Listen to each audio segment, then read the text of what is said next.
എൻ്റെ പേര് സിനു. ഞാൻ തിരുവനന്തപുരത്തു നിന്നാണ് വരുന്നത്. ആദ്യം എനിക്ക് അമ്മ നേടിത്തന്ന അനുഗ്രഹങ്ങൾ പറയുന്നതിന് മുന്നേ പ്രാർത്ഥിക്കുമ്പോൾ പോലും ആദ്യം അമ്മ മാതാവിനും എൻ്റെ അപ്പനും ഞാൻ അങ്ങനെ തന്നെയാണ് ഞാൻ പറയുന്നതും. കർത്താവ് ഈശോ മിശിഹാ തമ്പുരാൻ, എൻ്റെ അപ്പൻ, എൻ്റെ മാതാവ്, നന്ദി പറയുകയാണ്. കാരണം എൻ്റെ ലൈഫിൽ ആദ്യമായിട്ടാണ് ഞാനൊരു മൈക്ക് പിടിക്കുന്നത്. ഇവിടെ വന്ന് സ്റ്റേജിൽ എനിക്ക് തോന്നുന്നു എൻ്റെ കല്യാണ സമയത്ത് മാത്രമാണ് ഞാൻ സ്റ്റേജിലിരുന്ന്, രണ്ടാമത്തെ പ്രാവശ്യമാണ്. അപ്പോൾ അതിൻ്റേതായ ടെൻഷൻ. പക്ഷേ ഇപ്പോൾ ഞാൻ ഒരുപാട് സന്തോഷിക്കുകയാണ്. കാരണം ഞാൻ ഒരിക്കലും പ്രതീക്ഷിച്ചില്ല. കാരണം ഞാൻ 2011 ഞാൻ കൃപാസനത്തിൽ വരുന്നത്. അപ്പോൾ ഏകദേശം 10 വർഷത്തോളം കൃപാസനത്തിൽ വരുന്നുണ്ടെങ്കിലും ഞാൻ ഉടമ്പടി ഇതുവരെയും എടുത്തിട്ടില്ല. ഒരു ഉടമ്പടി എടുത്തിട്ടുള്ളത് ജനുവരിയിലാണ്. ഫെബ്രുവരി 5 ഞാൻ ഉടമ്പടി എടുക്കാൻ വന്നത്. പക്ഷേ അതിന് മുമ്പായി എടുക്കാനുണ്ടായ സാഹചര്യം കാരണം വളരെ വിഷമത്തോടു കൂടിയാണ് ഞാൻ കൊച്ചുനാളിലെ മൂലം ഞാൻ പഠിച്ചിരുന്നത്. ക്രിസ്ത്യൻ സ്കൂളിലും കോളേജിലും ആയതുകൊണ്ട് തന്നെ മാതാവിനോടും ഈശോയോടും പ്രത്യേക സ്നേഹവും, പ്രാർത്ഥിക്കാനൊന്നും അറിയില്ലായിരുന്നു. പക്ഷേ എന്നാലും ആരൊക്കെയോ ക്രിസ്ത്യൻ കുട്ടികൾ ചെയ്യുന്ന കണ്ടുകൊണ്ട് ഞാൻ പഠിച്ചു. കുറേ നാൾ കഴിഞ്ഞു. കല്യാണം കഴിഞ്ഞിട്ടും ഞാൻ കല്യാണത്തിന് മുന്നേ എൻ്റെ ഹസ്ബൻഡിനോട് പറഞ്ഞിരുന്ന ഒരൊറ്റ കാര്യം, എന്നെ പ്രാർത്ഥിക്കാൻ അനുവദിക്കണമെന്ന് മാത്രമായിരുന്നു. പക്ഷേ അദ്ദേഹം അതിന് മുന്നേ സമ്മതിച്ചെങ്കിലും കല്യാണം കഴിഞ്ഞ ശേഷം എന്നെ ഒരിക്കലും സമ്മതിച്ചിരുന്നില്ല. ഞാനൊരു ഹിന്ദുവാണ്. എനിക്ക് പക്ഷേ ഈശോയിൽ നിന്നും മാതാവിൽ നിന്നും വിട്ടു നിൽക്കാൻ എനിക്ക് പറ്റാത്തൊരവസ്ഥയെ. അവസാനം ഞാൻ തുണിയുടെ ഇടയ്ക്കെല്ലാം ബൈബിൾ വെച്ചു, എല്ലാം പ്രാർത്ഥിച്ചു. ഇപ്പോൾ എൻ്റെ മക്കൾ, എനിക്കൊരു മോള് വളർന്നു വരുമ്പോഴും ആ ഒരു ഭക്തിയോടുകൂടി തന്നെയാണ് വളർന്നു വരുന്നത്. ഒത്തിരി ദുഃഖങ്ങളുള്ള സാഹചര്യത്തിൽ കൂടെ വന്നപ്പോഴും അവസാനം എനിക്ക് ഉടമ്പടി കൃപാസനയിൽ വന്നെങ്കിലും 10 വർഷം വരുന്നെങ്കിലും ഉടമ്പടി എടുക്കണമെന്നുള്ളൊരു മനസ്സ് വന്നില്ല. പത്രം ഞാൻ ഇവിടെ നിന്ന് വാങ്ങിക്കൊണ്ട് പോവുമെങ്കിലും ആർക്കും കൊടുത്തിരുന്നില്ല. അതായിരുന്നു എൻ്റെ ശരിക്കുള്ള ഇത്. പ്രാർത്ഥിക്കും, ജപമാല ചൊല്ലും ഒക്കെ ചെയ്യുമായിരുന്നു.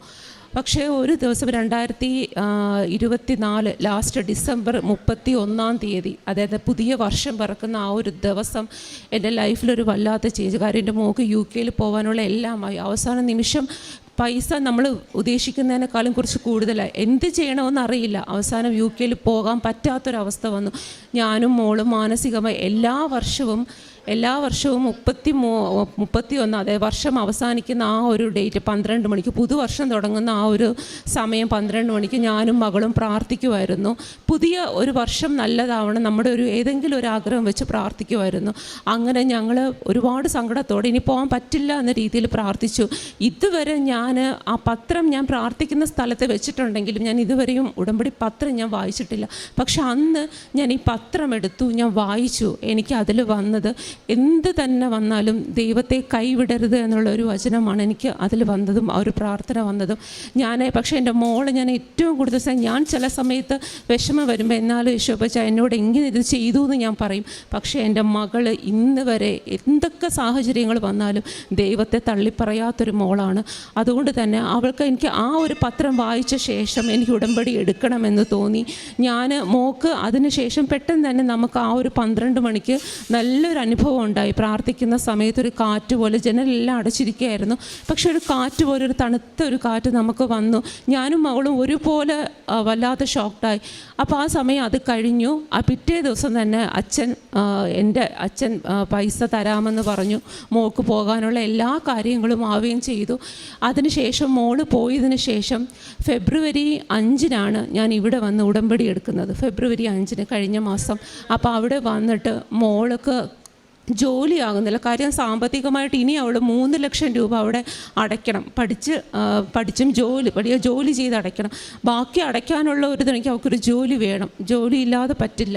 ഞാൻ ഇവിടെ വന്നു, അമ്മയുടെ മുന്നിൽ ഉടമ്പടി വെച്ചു. എൻ്റെ ചേച്ചിയുടെ മോന് വേണ്ടിയിട്ടും ഞാൻ ഉടമ്പടി വെച്ചു, പ്രാർത്ഥിച്ചു.